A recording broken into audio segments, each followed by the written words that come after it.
We're back with another episode numero 3 of Keeping It Real. Estate. That one I did good. You did so good. I did good. Keeping it real. Episode number, Estate. there you go. There you go. Tres for our... Tres. Yeah, there you go. For Number our 3. Hablo Español. We're just absolutely not. Absolutely. I'm so bilingual. Yeah.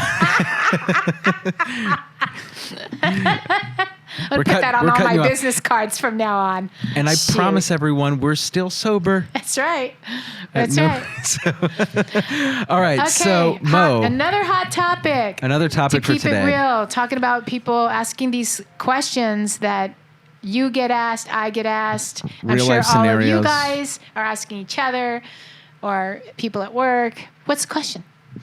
Hey, Mo, is it still a good time to refinance? Keyword, is it still a good time, right? So, is it still a good time? As everybody knows, rates were really low a few months ago, in the twos, low to mid twos. And if you're looking to get those low interest rates, if that is your goal, then no. Now would not be a good time because rates aren't there anymore, okay? Sad. However, you know, when people ask that question, is now a good time to refinance? So the first thing is you got to know, obviously, what's your current interest rate and what's the rate that you're calling around and you're getting quoted, and how does that compare to what you have? So right. Why do you want to refinance? Is it just to reduce your interest rate? So if it's just to reduce your interest rate, and that's all it is, you really want to make sure that your rate's improved by at least a good 3/8, at least 3/8 to 0.5%. And that's just because of the amount of costs that can go into a refinance, increasing your principal balance, starting your interest all over again. Because as everybody knows, or maybe not, but you know, when you first start the amortization schedule, your initial amount that you're spending is pretty much all interest, right? So when you start all over again, you're going to start paying a lot more interest again. So that's why you want to make sure that it's, you know, I wouldn't do anything unless it's like 3/8 better. So just for context, people at home, if your interest rate is 4%, what Monique is saying is that if it's only going to improve to 3.75, don't do it. I wouldn't do it. But if you can get 3 5/8 or 3.5 or even lower, might be a good decision. Might be. Because it also is going to depend on how long you've had your loan. Right? Because if you have had your loan for a really long time, you may not want to refinance. So talk me through that. Like, explain that. Like, let's say someone's had their loan for 20 years. Why would they not want to refi in that scenario? Because they're not going to want to start their loan all over again. Okay. Right? So their loan's going to be paid off in 10 years. So for that client, I would look at what's the 10-year fixed rate instead of a 30-year fixed. And a lot of people don't even realize you can do a 10-year fixed rate, right? And in that case, that's what I would do. That for that client, I would look at, well, what does that payment look like over 10 years? But I would not, you know, start the loan all over again. And again, these are very personal questions. Of course. Because it's really a personal preference. Some people just want, because they have to reduce their payment, period. If you don't have a choice and you have to reduce your payment because you are living paycheck to paycheck, and you got alimony, you got kids, everybody wants new shoes, you know, you got just all this extra costs, then every penny counts. So you don't ever want to discount, oh, that's only going to save you $150 a month. Right? That could be a lot. Because $150 too. So that's why it's a very personal thing, right? So generally speaking, I use that general percentage of like 3/8 to 0.5%. You can also look at refinancing and shorten the terms, just like we talked about. Right. It's a good time to pull cash out. So if someone says, is now a good time to refinance and pull cash out? Heck yeah, it is. Why? Why is that? Well, because you can arbitrage the money. You can arbitrage the money.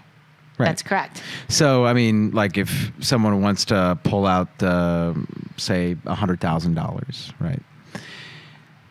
What I would advise them to do, if they have the means to do it, is to put it into renovations to improve the value of their property. Build an ADU. I was just about to go there. Oh, okay. Is build the ADU. No, I was just saying I was just about to go there. Is build, especially if you're in San Jose right now, very, I wouldn't even say trendy thing to do. I still think that not enough people know about this, where it's like you should be using that money as arbitrage. For example, you have $1 million house, you pull $100K out or $150K, because that's what it's going to cost to build about a 500 square foot accessory dwelling unit granny cottage in the back. But guess what? If you're living, say, in downtown or South San Jose, where the average price per square foot is anywhere between $500 and $700 a foot, your cost to build was $300. Things are more expensive now, so right. It was $200 to $250, but right now it's $300.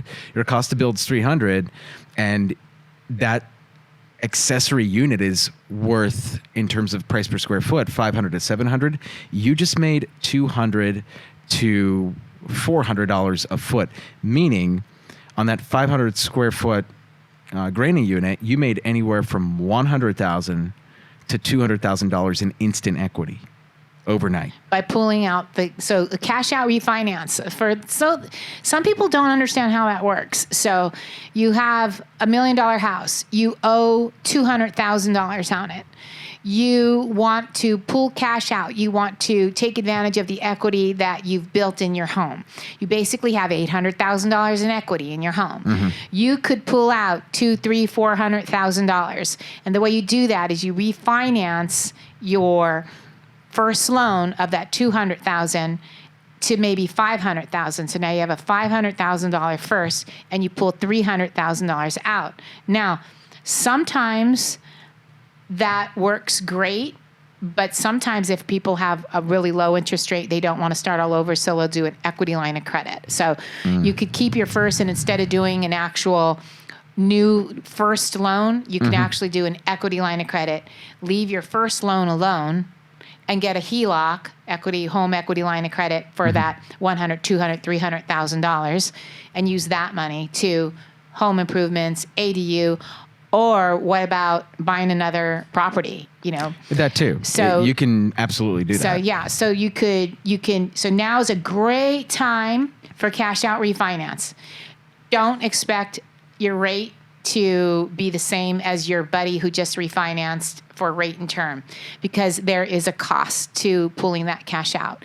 So lenders consider that a little risky. It's called a loan level adjustment. So your interest rate's going to be higher for cash out refinance, typically by about a quarter to 3/8 higher than a rate and term refinance.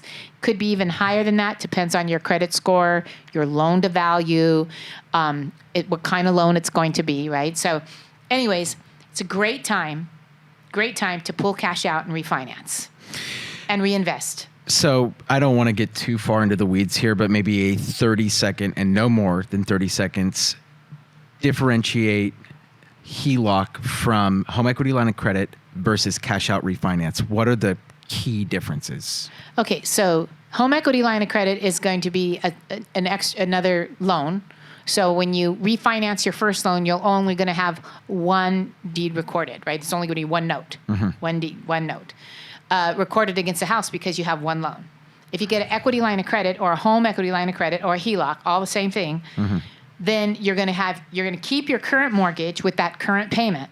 Okay. And then you're going to get a line of credit. So a line of credit is, typically speaking, an interest-only loan for 10 years.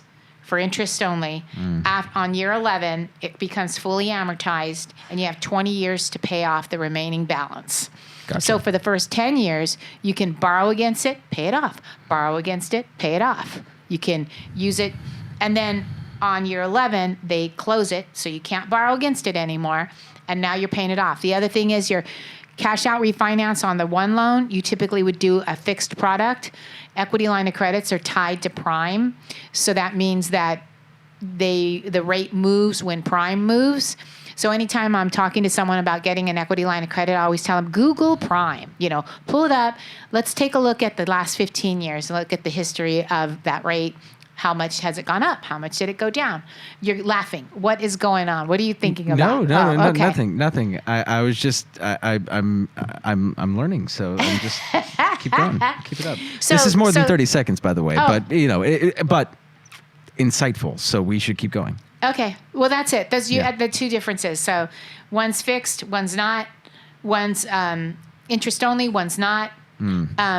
One you can recast, so you can pay it down, and your new payment is always based on your new principal balance. So they can always call or text at that number. What number is it? Oh yeah, that number.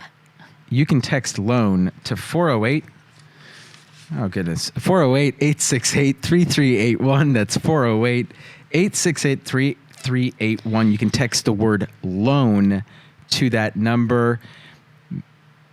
We'll get you set up with any sort of refinance questions, HELOC questions. Yep. So hold on, because you asked for reasons, right? So cash out refinance is now a good time, yes, to cash out. For interest rate, if you're trying to get into the twos, not so much.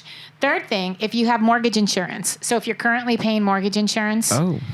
So because the values have gone up so much, so many people are paying mortgage insurance and they think it's mandatory. And they shouldn't have to. And they shouldn't have to. Because their equity. Because their equity has gone up. So they bought the house maybe 3 years ago and they put 5% down or 3% down. And so 3 years ago they had to have mortgage insurance.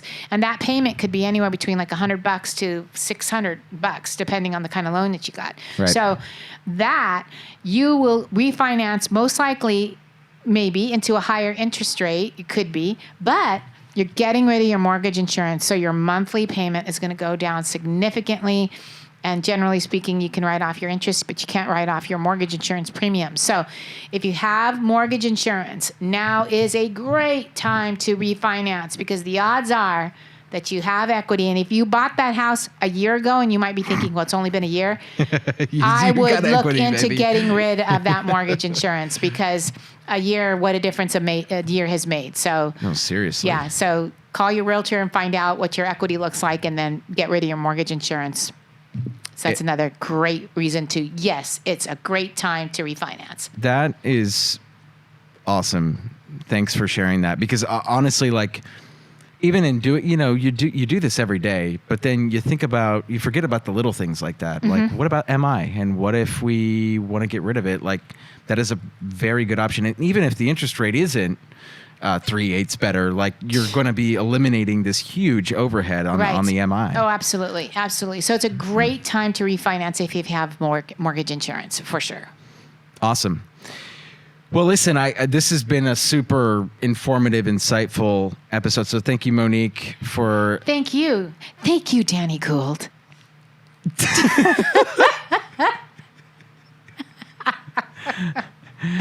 Thank you for keeping it real. Estate. Are we signing off now? I think so. I think everyone, everyone's clicked out by now. So yes, this is Danny Gould, selling Silicon Valley, and Mo Money, Stanford, selling money. Signing off. Catch you all in the next episode.